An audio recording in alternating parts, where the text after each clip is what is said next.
Bonjour. Alors aujourd'hui, ça va être séance ou séquence plutôt découverte. Alors découverte, nous allons aller nous promener en Provence. J'y suis allé la semaine dernière et j'ai découvert un domaine magnifique qui s'appelle le domaine La Gaillole, en Provence. Il se trouve très précisément à Lasselles, sur la commune de Lasselles, plus précisément entre Tourves et Lasselles. Et c'est pour situer plus largement, entre Saint-Maximin, pas très loin de la Sainte-Baume et Brignoles, voilà. Donc c'est pas très loin de l'autoroute quand vous allez d'Aix-en-Provence à Cannes, et bien voilà, c'est juste entre les deux. Alors la Provence, tout le monde connaît, tout le monde croit connaître, on dit oui, c'est des rosés magnifiques. Eh bien, je vais essayer de vous montrer qu'il y a des rosés, effectivement, magnifiques, mais qu'il y a également d'autres vins, et notamment des blancs et des rouges. Alors, je vais resituer un petit peu ce domaine, son contexte. Alors c'est d'abord un domaine familial depuis environ 1850, si je me souviens bien, qui appartient à la famille Paul. Et aujourd'hui, c'est Nicolas Paul, qui a 35 ans à peu près, et qui est le gérant, l'exploitant de ce domaine, le vigneron en titre. Il a repris à son père il y a une dizaine d'années. Et avant de reprendre, il est allé étudier la chimie, qui lui a beaucoup plu. Il a ensuite été à Supagro Montpellier, donc ça fait plaisir. Il s'est orienté évidemment vers l'agronomie et vers l'œnologie. Il a repris les rênes et très rapidement son père lui a laissé la liberté entière de prendre ce domaine, de le gérer et surtout de le transformer. C'est un domaine qui faisait beaucoup de vrac, donc du vin pour les négociants et les grossistes, et puis qui s'est orienté vers la bouteille, et notamment vers le circuit des cavistes, le circuit des restaurants et des particuliers. Voilà, et il y excelle parce qu'il a fait un travail considérable, d'abord de prise en main de ce domaine, de son terroir, de sa géologie, de son histoire. Il a une histoire extraordinaire. Il y a effectivement 7 générations de sa famille, mais avant, il y a des millénaires d'histoire dans ce domaine. Je vais vous en toucher un mot dans une minute. Et c'est surtout un passionné qui met tout son cœur, toute son énergie, et qui a à la fois fait dans la modernité et dans la tradition.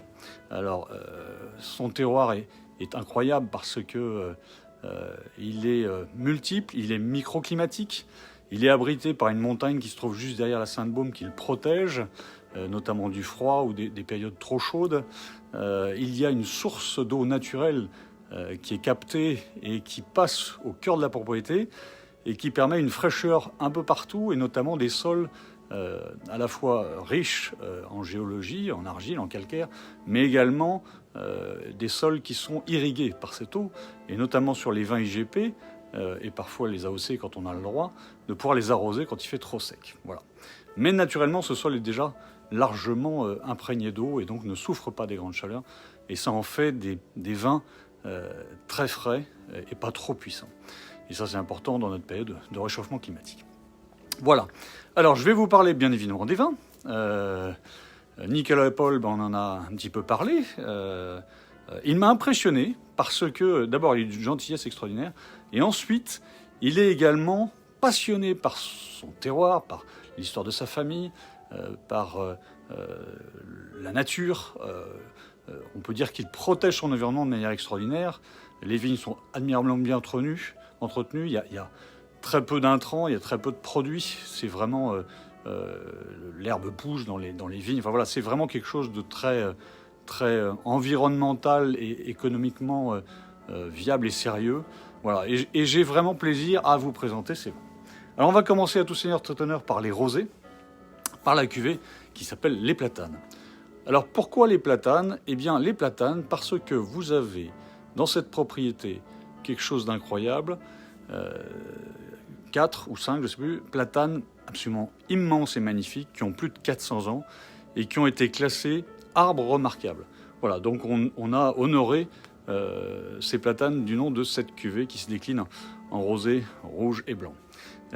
Voilà, donc les platanes. Alors là, c'est un rosé très fruité, vous voyez, il est très pâle, très léger, très agréable, et qui est un mélange de cépages méridionaux, Grenache, et puis également Merlot et Cabernet. Voilà, donc on a à la fois des cépages bordelais et des cépages sudistes, et on a quelque chose de très agréable, très feutré, très léger. Donc je vous le recommande, les platanes, c'est excellent, ça conviendra parfaitement pour vos apéritifs d'été. Deuxième cuvée, c'est cuvée La Chapelle. Là encore, il y a un nom, il y a une raison, il y a de l'histoire, il y a de l'âme, il y a du cœur. La Chapelle, eh bien La Chapelle, pourquoi ? Eh bien parce que ça a été une dépendance des moines de Saint-Victor. Il y avait donc une chapelle, il y a toujours eu une présence religieuse qui remonte même très très loin, on en parlera tout à l'heure, jusqu'au IIe siècle après Jésus-Christ. Les premiers chrétiens, comme vous le savez, sont installés en Provence et ont répandu la foi à partir du sud de la France, dans toute la Gaule. Voilà, donc la chapelle, bien une très jolie chapelle ancienne, avec des magnifiques bas-reliefs, des magnifiques pylônes, une histoire incroyable.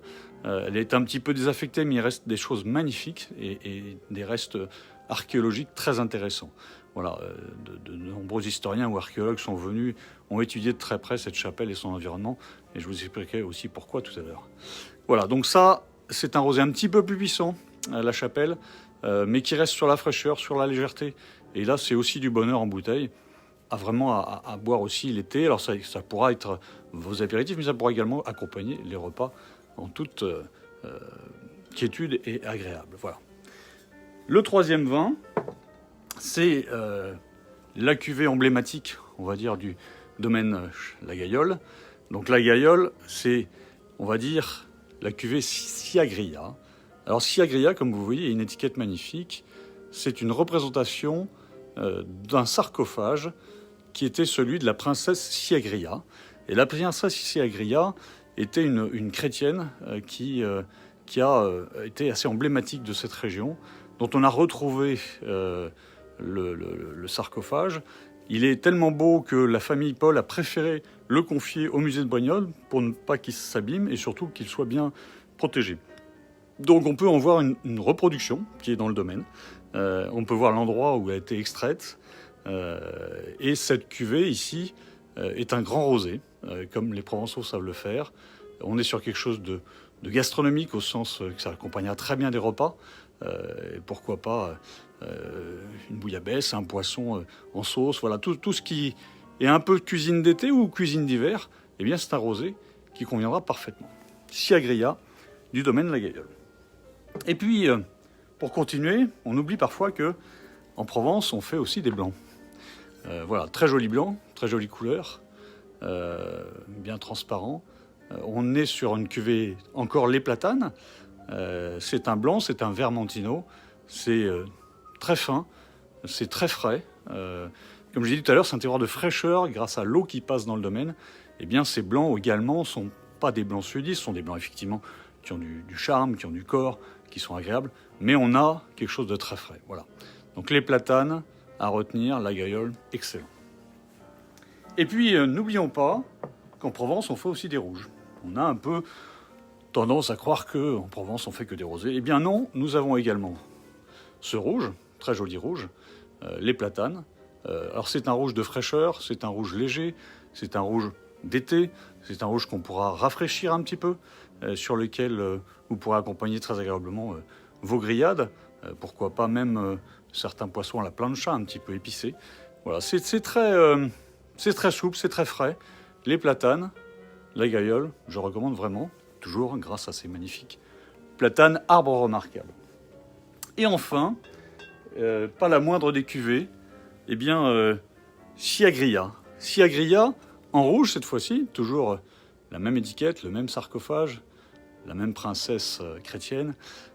Siagria, eh bien, c'est très intéressant parce que c'est une cuvée essentiellement composée de syrah et qui a une expression aromatique extraordinaire, un nez et des saveurs fabuleuses. On est sur quelque chose de pas trop puissant, on n'est pas sur des syrahs avec une expression très tannique, on est plutôt sur une syrah fruitée, musclée certes, mais très facile à boire et de grande qualité. Je recommande vraiment, et c'est des prix très raisonnables pour l'ensemble de ces vins. Voilà, sachant qu'ils vont de 6 € à 13 € maximum. Voilà, on est sur une très belle gamme, un très beau domaine, domaine La Gaillole, en Provence, à La Selle. Je vous les recommande. Et ils sont à découvrir, c'est une nouveauté dans toutes nos caves, au Grand Vin de France, à Montpellier, rue de l'Argenterie, au Polygone, et également à Mégavin Fréjol. Donc n'hésitez pas, venez les découvrir, venez nous en parler. on vous les expliquera et ils accompagneront excellemment votre été. Bonne journée à tous.